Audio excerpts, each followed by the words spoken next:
I now invite Mr. John Nader, Assistant Deputy Speaker of the House of Commons, to say a few words. Mesdames et messieurs, Monsieur Nader. Ladies and gentlemen, Mr. Nader.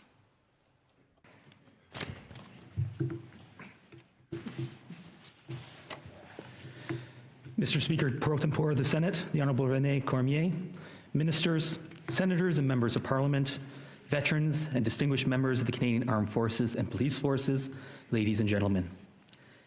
Today we remember and honor the sacrifices the Canadians serving in uniform have made in their duty to our country. Nous saluons le courage. We salute the courage shown by members of our armed forces in their fight for freedom and peace. We also ensure that history is not forgotten and that the contributions of our veterans to our country are recognized. Ces contributions. These contributions are invaluable.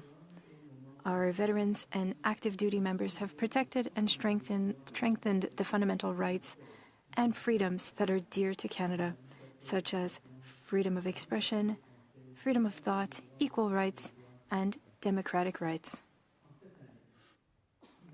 As we mark the 80th anniversary of the end of World War II, we remember one of the darkest chapters in human history. We must continue to learn from these events to prevent a repeat of this terrible time. Approximately 1,159,000 Canadians and Newfoundlanders served during World War II.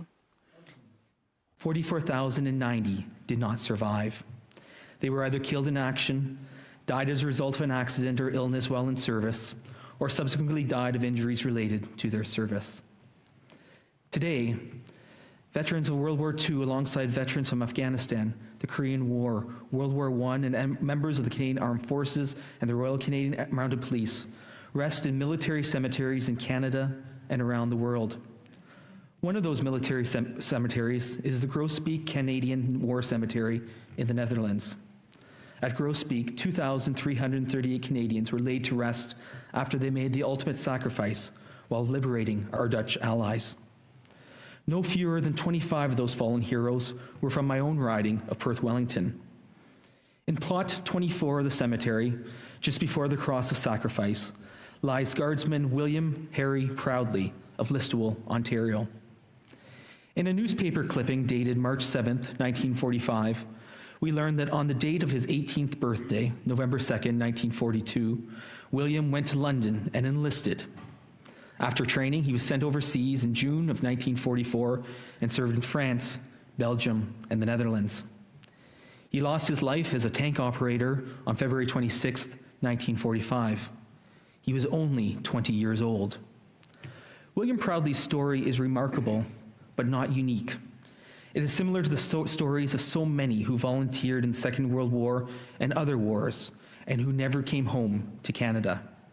Young Canadians who gave their lives in the service of our country and in pursuit of preserving and restoring freedom for generations to come.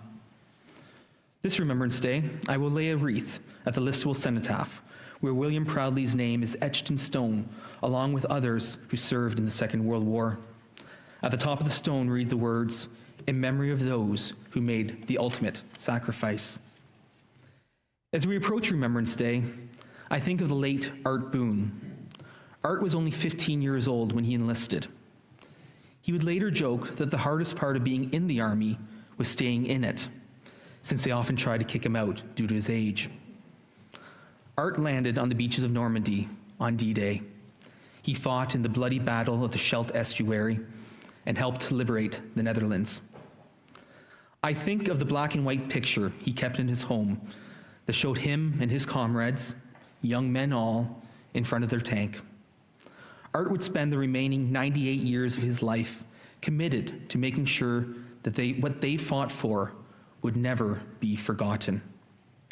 In my final visit with Art, he told me and former Veterans Affairs Minister Aaron O'Toole that he hoped that in particular, the Battle of the Scheldt Estuary would be remembered.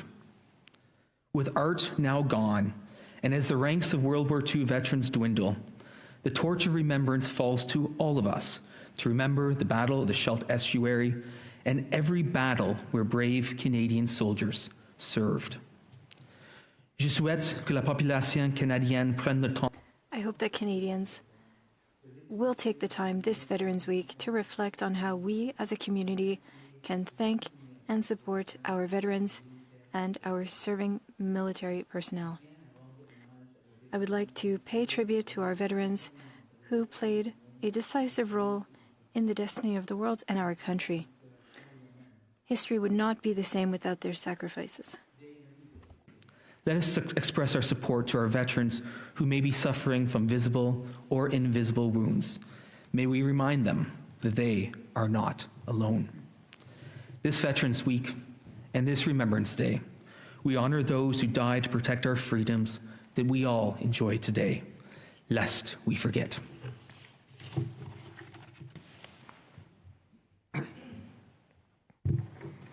Thank you, Mr. Nader.